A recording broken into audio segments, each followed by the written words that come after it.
Hey y'all, so this is my review for the Real Housewives of Potomac, Season 9, Episode 13. We are back. I feel like, this week is going to be pretty busy because all the shows are back. I got to do Married to Medicine. I got to do Salt Lake City, Beverly Hills, and then Traders starts this week. So yeah, I'm excited. I get resuscitate my channel a little bit because I had a nice week and a half off from doing videos. But yeah, I'm gonna wait till some people get in the room. We have about 8 people right now. It usually gets up to 100. So how y'all doing? Happy Monday. I'm on time today. I feel proud of myself. I just got back from Philly to see, our good friend Jared, who's, my co-host on Poly Side-Eye. If you have not seen that episode, it was a really good one. Jared was dropping all the gems. Hi, Chris. Have you had some party favors? Now, see, why y'all starting already? Y'all don't know me? Damn. Anyway, none of your business. Anyway, let's just get into the episode because this was like just pretty mid to me.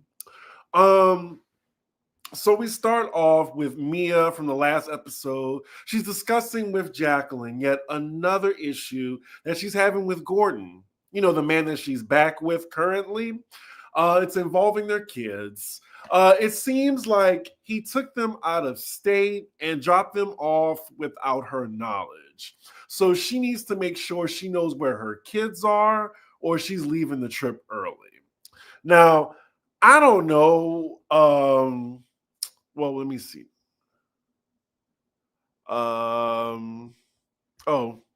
Hey, y'all. I just did a little scroll and all my notes just went up. It's just crazy that so she doesn't know where her kids are. That it's just so alarming as a parent to the parents in the chat. And then top it all off, you don't even know who one of your kids' father is. It's just a mess. And again, like we're playing with kids and marriage for a plot line. This whole thing just makes me uncomfortable. Does it make y'all uncomfortable? I'm tired. So later, she gets confirmation that her kids are safe with the nanny, but for some reason, Gordon and the nanny aren't responding to her. Just something in the buttermilk ain't cleaning. Like she usually just leaves out details where it's just hard to follow, and then she contradicts herself like a day later,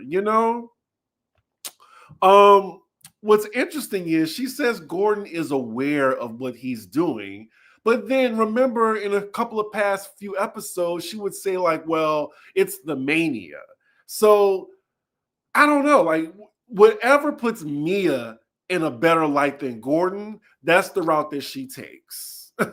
So throughout all of this also, let me just give attention to her sidekick and minion Jacqueline. I'm tired of her too. Like both of them, they are declassing the show and they need to leave. Freak and fraud. That's the real freak and fraud, by the way. So the next scene, we have all the ladies, they're getting on the Sprinter. They're headed into the city for shopping and exploring. On their way there, the topic of conversation is Kay and her relationship. Yawn. Like, again, it's just the same thing. It's like nothing new. Like, what else is going on, Kay, outside of your relationship with your man? She gives us and the ladies like an update of her living arrangements since they've been living in the same place for 3 months. Well, they're living with him. She's living with him while their house that they're getting together is ready. And she's moving in with him before marriage. Like a house is being built, but the marriage hasn't come yet. I don't know. Like I hope her name is on the deed as well. So then next, Giselle, who by the way, her titties are just sitting out. Go back to that scene. Like I thought there was going to be a wardrobe malfunction. Like you can just see just the tip of the areolas. I mean, I wasn't checking for it, but it was just there in my face.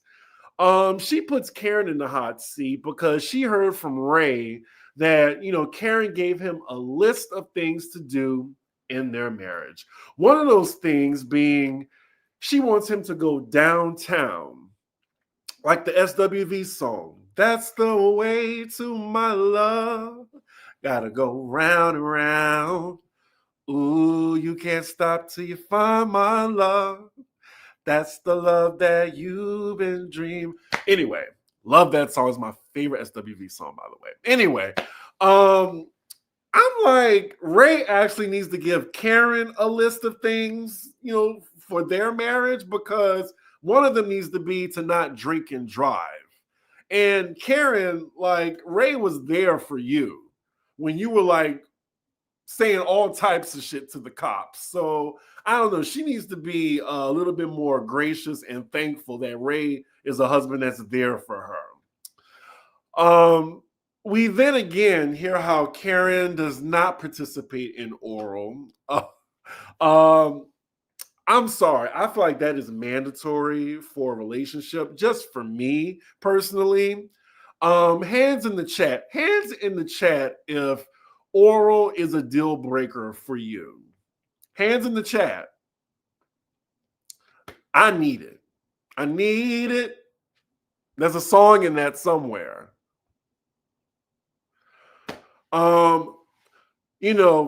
I was going to go in detail, but that's Chris's business. You got to go to Patreon for that. I have a segment called Chris After Dark. It's very fun. Patreon.com/cdiggy1. A little later, Jacqueline is filling Ashley in on Mia's latest calamity involving Gordon. Oh, I see we got cans in the chat. No. I don't know. Exactly. Gotta have it. Well, in the middle of the morning, at the middle of the night, I ain't too proud to beg, y'all. I love 90s music, y'all. So they arrive in the city. Everyone's shopping. We're with Mia's group as she's telling Ashley the rest of the details of what's happening between her and Gordon.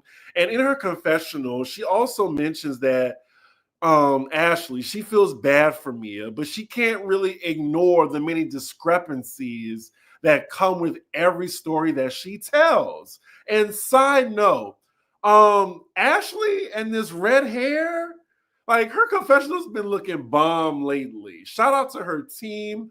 Also, her makeup artist, he's a fan of the show. I appreciate him. His name is Makeup Machine. He be doing like sorcery to Ashley. I mean, Ashley's a pretty girl, but I'm just saying, like, the beauty is just elevated, when he comes in the picture. So shout out to him. Ashley also thinks that Mia is conveniently trying to get the heat off of herself with this whole Gordon story. And when I heard that, I was just like, she clocked that. Definitely. I totally see that because I feel like Mia is a pathological liar. Absolutely. Chris, I love when you sing. Random, but you sang that Mel B and Missy song on Pop Rose. No one ever remember that when I sing it. It's the M to the ELB. You know me. I'm the MISSY to the E. Oh my God, I love that song. I think I want you back. Your love has made a deep impact. I know it might sound whack. See, we're silly over here if you're new to the channel or whatever. Like, I love the lives. I just want to have a good time while I'm reviewing this mid-ass show. Anyway, let's see. Without the top, it's just some Reggie. That might be a little bit too Gen Z talk for me. Yes, Ashley and that pearl outfit was cute. It really was. Oh, we're going to talk about it. We are going to talk about it. Let's see. Okay, well, we're gonna talk about that a little bit later because y'all know I saw it. So Ashley tells Mia that she didn't know what she was going through, but she also feels some type of way. How she doubled down about Giselle's daughters. Excuse me. That it was really foul and downright disrespectful. And I thought it deserved an ass whipping because we heard that she said little whores, and look, it would have been square up, ho. It really would have been if I was Giselle. But then Mia says outright that I have too much going on and I don't give a fuck. Now pause. In that instance, that was the real Mia that was talking right there. Like, didn't give a shit or whatever what she said. That is the lion deceptress that Mia is, just in that very moment. Ashley just said she doesn't know how to show up for her when she does stuff like that. And then Mia's like, then don't. Damn. So then Ashley just leaves the shop to go join the other ladies. And she says being a friend to Mia is exhausting. And I know we all have friends like that. Just being friends with them it just takes a lot out of you. And that lets you know that you need to definitely distance yourself from them. So then Mia's trying to explain her situation to Stacy, saying Gordon really wants control, and it's like the whole woe is me shit. At per usual. I actually think that Giselle and Karen may have been right about Mia in the first episode. This sounds harsh. It sounds harsh, but I don't think she's protecting her children. I totally agree. She's just not doing what's in the best interest for her kids at all. Meanwhile, with the other ladies, Giselle doesn't see it for Mia right now, especially because, she doubled down on it. And here goes her representative, Jacqueline, trying to speak for her. And I'm just like, weren't you on her bad side, Jacqueline, for a whole damn season? Find an identity, girl, please. Next scene, the ladies head to a rum tasting, and of course, all eyes are on Karen to see if she takes a swig. And then Jacqueline, her messy ass, tells her, you don't have to drive, Karen. Karen is less than amused by that comment and calls her a bitch. Nothing really happens because I think Jacqueline knows she was being a bitch.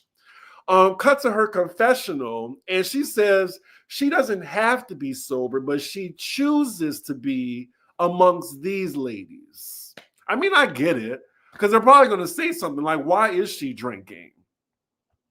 So then later they play a game where they're imitating each other, and it's a pleasant little kiki, but then we're on the subject of sex, as usual. And Jacqueline says she has a WAP.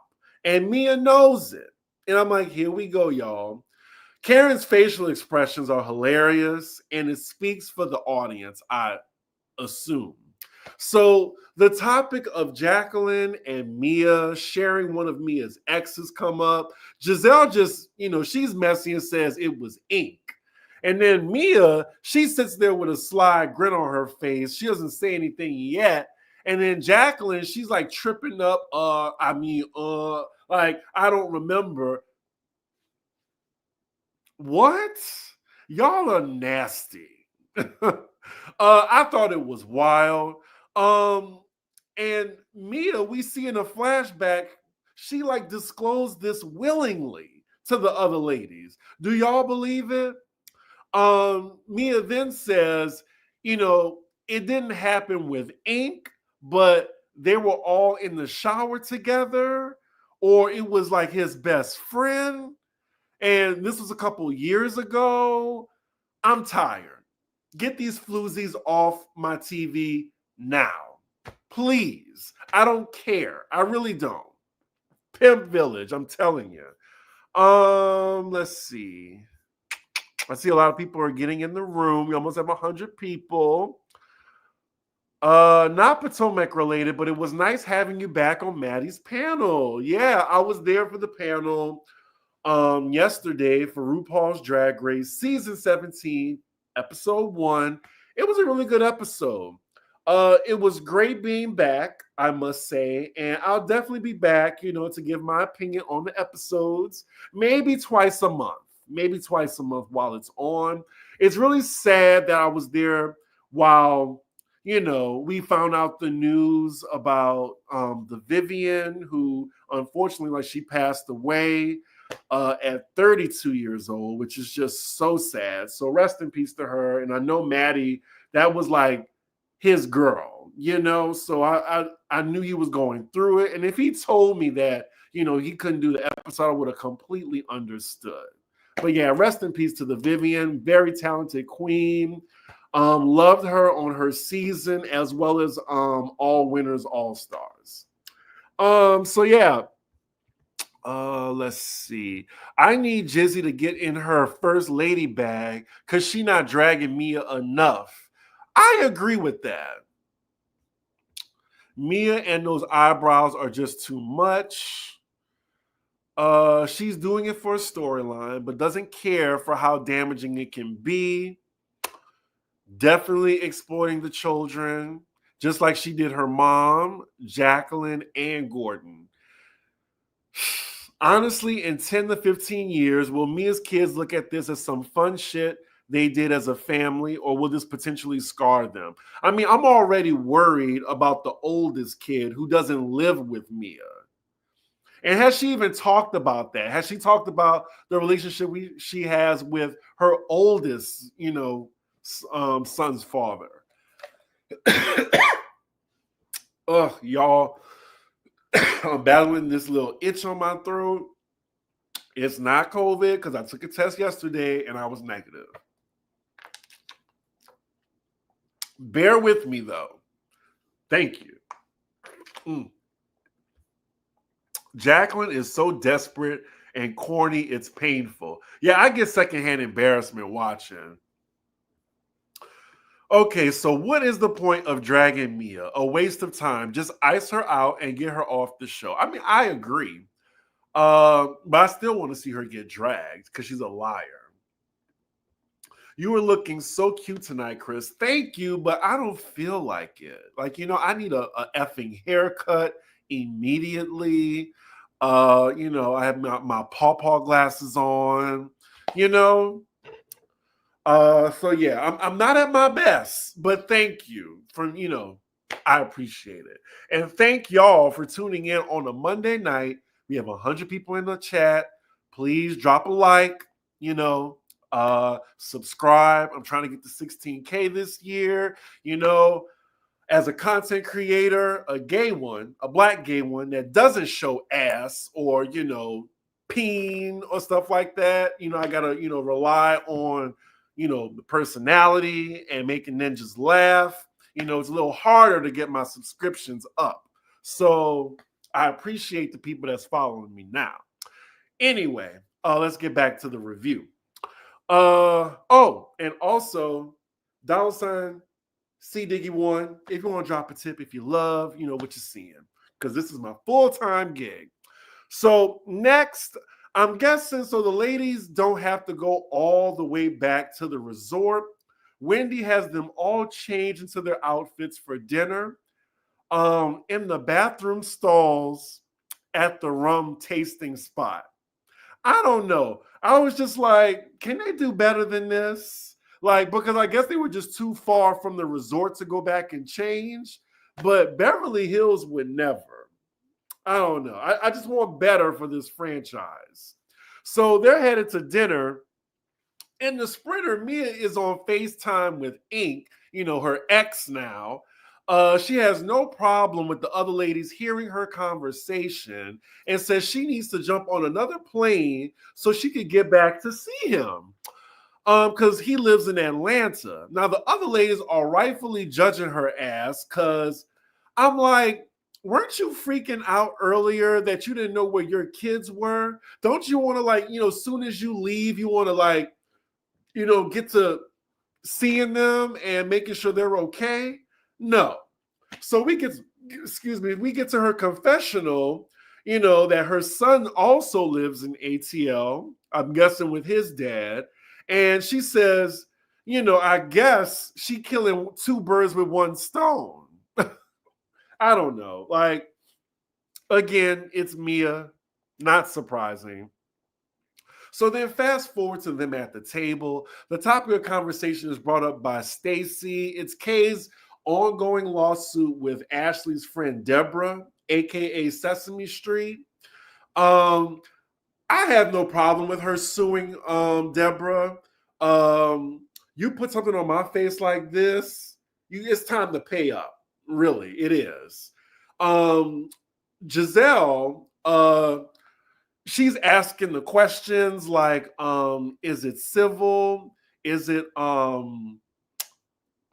criminal? And it's both. And she's wondering, like, why make it civil if you're not going to get any money from her? And Kay does not care. She says, it is not my problem. And, she'll just have to figure it out. But I will say, I think they're suing each other. I think we find that out in the next episode. But I think that eventually, I think the judge is just going to throw the case out and they're both going to just be winding up paying lawyers.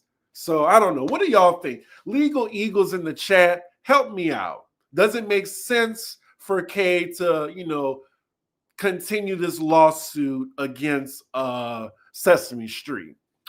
So then they're discussing the shopping day earlier and how Ashley was annoyed by Mia, which then Mia tells the ladies, what was going on about, how she didn't know where her children were. Wendy then tells Mia after hearing this with kid gloves that it's in the best interest of her children to do something about Gordon's access to them. Now, she didn't say it like that, but she kind of veiled it to the point where she gently said, you're going to have to do something and protect your children, especially being in a position where you didn't know where they were.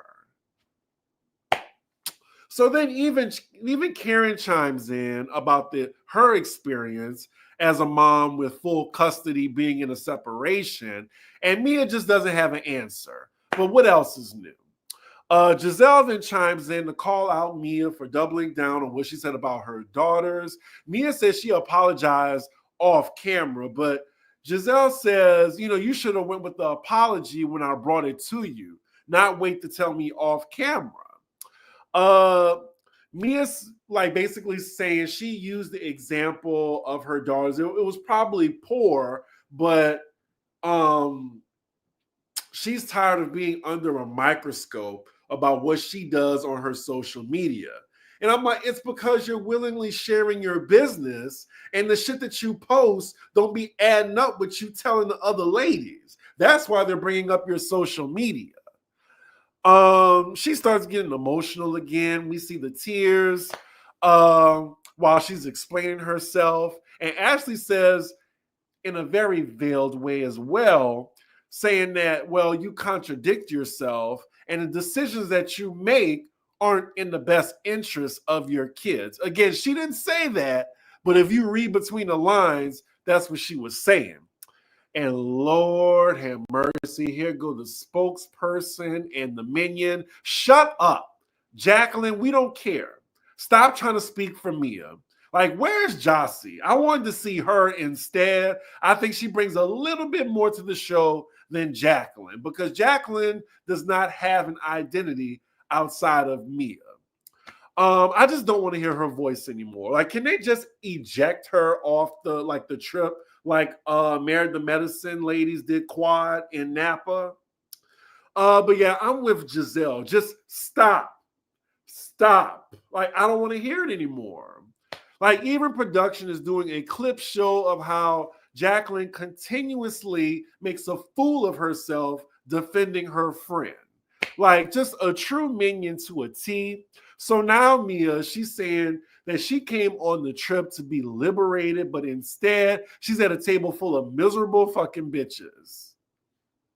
Now, if I was at that table, like the other ladies, like, they're like, well, you ain't talking about me. Who's miserable? And I'm thinking the only people that are miserable are me and the audience. You know, like for every week, constantly having to hear about your pimp village plot line. That's what I'm tired about. So then Wendy, she makes a very lame joke about Mia being a 613 girl. Who knew what that meant in the chat? I mean, I'm gay, but I'm not that gay. Like it was like a shade of blonde or something. I didn't know that. Let me know in the chat because if you have to explain it, then it's not really funny.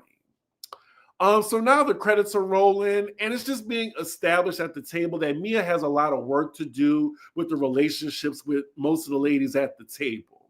So then that's where the episode ends, y'all. It was very mid to me. Probably give it a 6 out of 10. Where? Damn it. Anyway, I was looking for something. But yeah, let me see what y'all saying. It's interesting how Mia says Gordon is so unpredictable and whatnot, but the kids run to him and want him but want him present in their lives. Yeah, and then he's so unpredictable, but then when he does like the stunts with the kids that he did, you know, like taking them like 4 hours anywhere, like it was intentional. So I don't know. Let's see.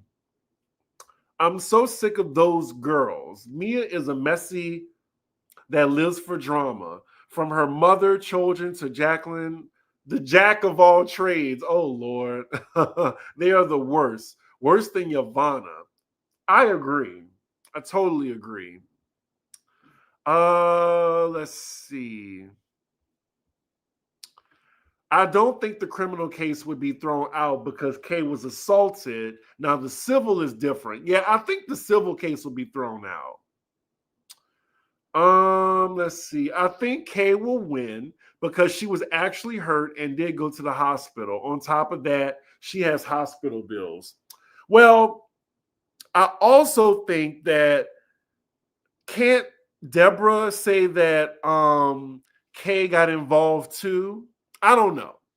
We'll see. I haven't seen that footage in a while, but I definitely think, you know, Deborah, who was trying to have a moment, she's paying for it, literally. At this point, Kiana will have to reveal herself as a member of the damn X-Men and be filmed saving Genosha to justify her being casted on this show. I love this nerdy ass response that probably half the audience doesn't get.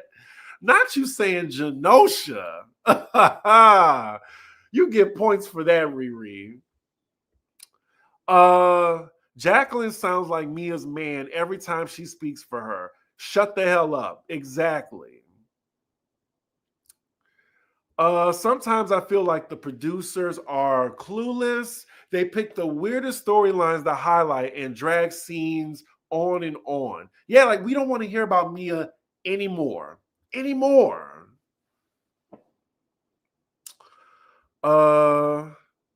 So you knew what the 613 meant, but it just didn't make sense because you don't act like that.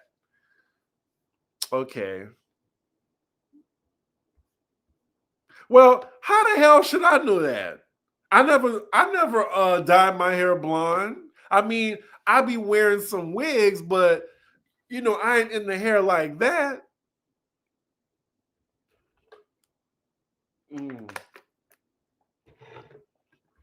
Can we even call what Mia is doing self-producing?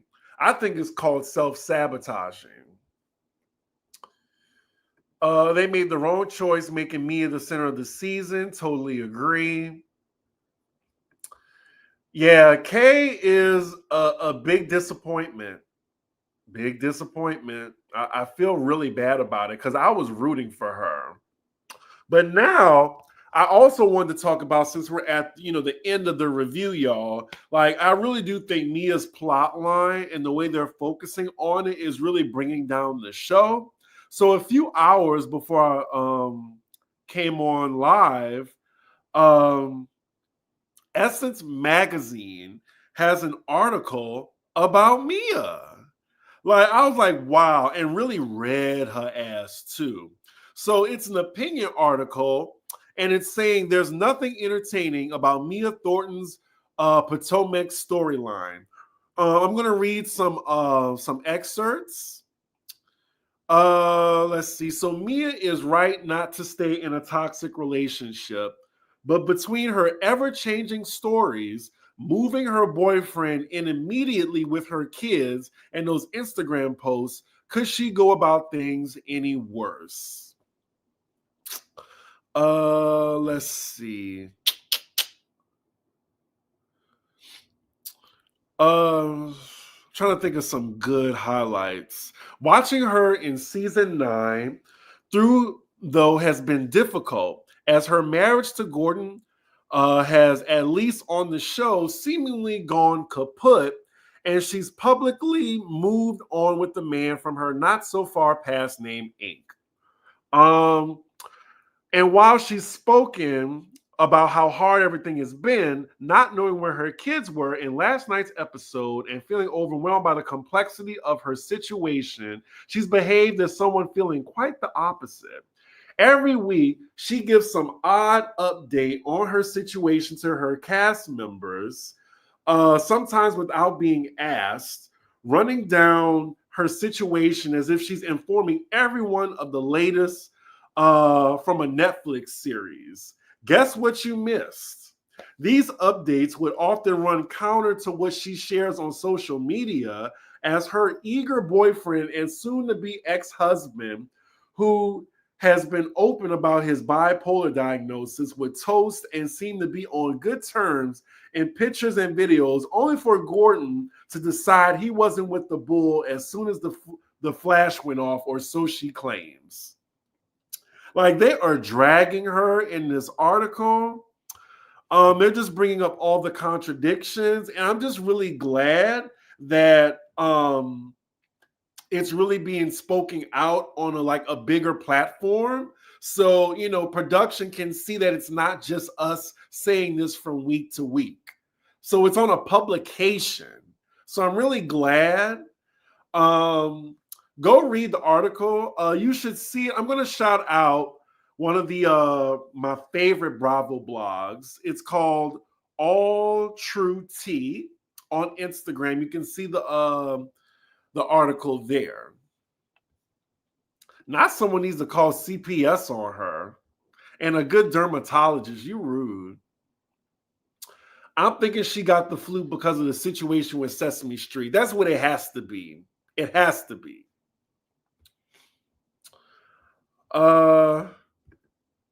You right about that. Essence stay coming for Potomac. I can't wait for Atlanta, y'all. Side note, I think the only reason she's back good with Gordon is because she knows she's under fire and needs someone on her side at the reunion. I'm tired. I really am. Someone at Essence is watching those girls like a hawk. Essence also had an article about the colorism issue against Wendy and Candace. I totally forgot about that, but you're right. You're right. Stay on their necks, please. Will this help get Mia off the show, or just continue to justify her presence on the show? I'm hoping it's the former. It's just going to garner more views for the show writing about her, which is fine because the show is better than it was last season. So we'll see. I'm just really tired of Mia, and she needs to go. But yeah, y'all, that's all I have to say about the episode. I would love to hear y'all's thoughts and opinions. Tomorrow, I should be doing Married to Medicine. What comes on Tuesday night? I think Beverly Hills. Ooh, I can't wait. So yeah, with that, make sure you like, comment, and subscribe, and I will see y'all for the next episode.